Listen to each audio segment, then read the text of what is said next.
Hi, Ms. Miltovich. Today I'm going to discuss about stigma and discrimination towards individuals living with mental illness, mental condition, or mental issues. First off, I would like to explain what is the definition of mental illness, what are they, and the basic description of what they are. Nathan Filer, he is an author. He wrote his debut novel, Shock of the Fall.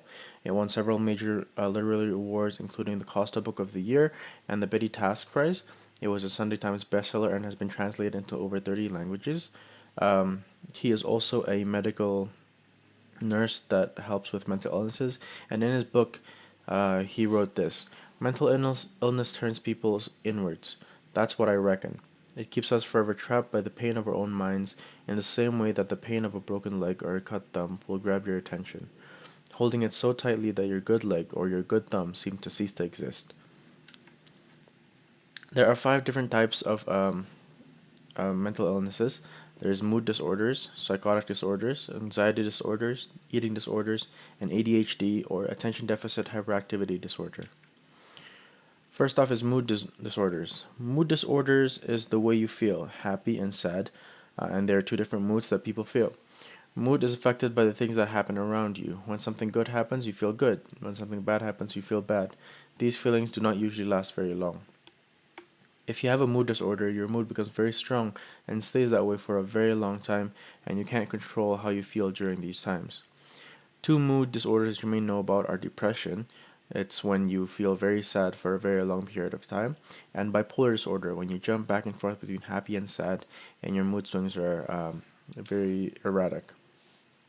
Next are anxiety disorders. This is what we feel when we feel scared. It's the normal reaction when we think that something bad is going to happen.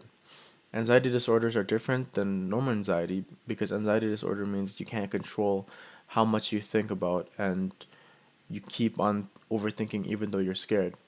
It's hard to control anxiety if you have anxiety disorder. There are many different types of anxiety disorders, but the two you may know are OCD and PTSD. Next are psychotic disorders. Psychotic disorders are mental illnesses that have symptoms called psychosis.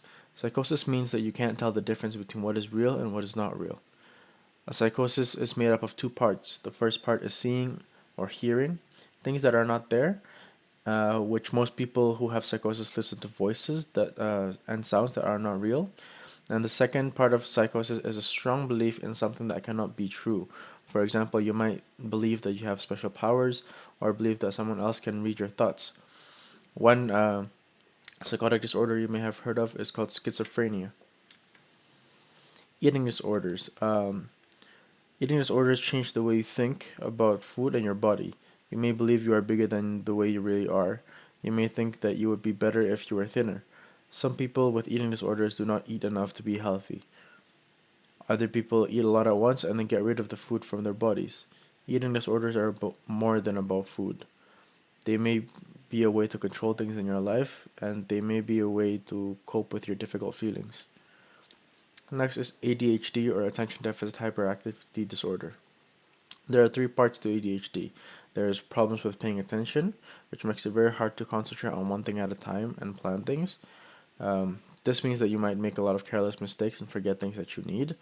Or there's problems sitting still. This is also called hyperactivity. You might feel very restless and feel like you need to move around. And also there's problems controlling urges, which means you act spontaneously and you may act before you think or take a lot of risks. ADHD starts when you're a child and can stay up with you as you are an adult. Some people are not told that they have ADHD until they're adults.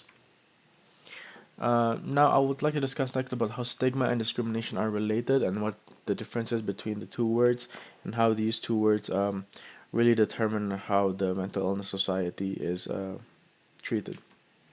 First off is stigma. Stigma is a negative stereotype. Stigma is a reality for many people with mental illness, and they report that how others judge them is one of the greatest barriers to a complete and satisfying life. Michelle Obama said, "At the root of this dilemma is the way we view mental health in this country. Whether an illness affects your heart, your lung, or your brain, it's still an illness, and there should be no distinction."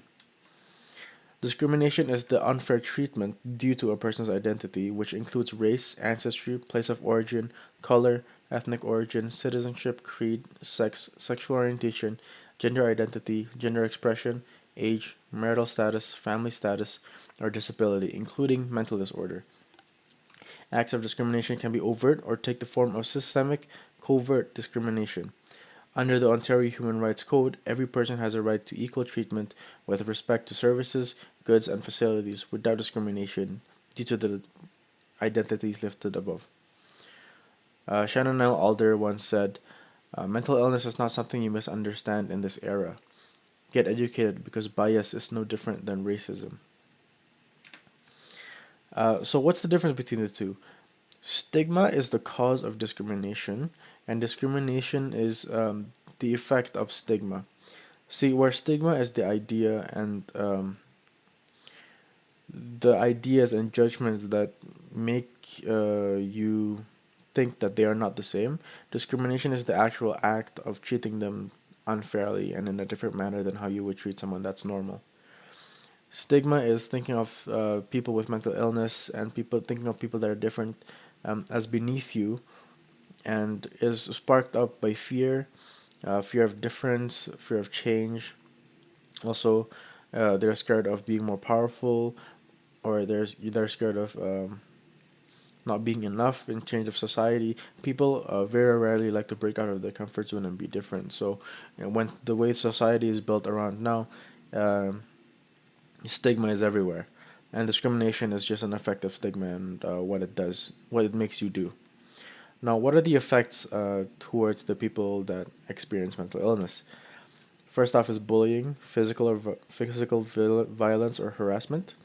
Next is belief that you will never succeed at certain challenges, that you can't improve on your situation, or a lack of understanding by family, friends, co-workers, or fewer opportunities for work, school, or social activities, or even trouble finding housing.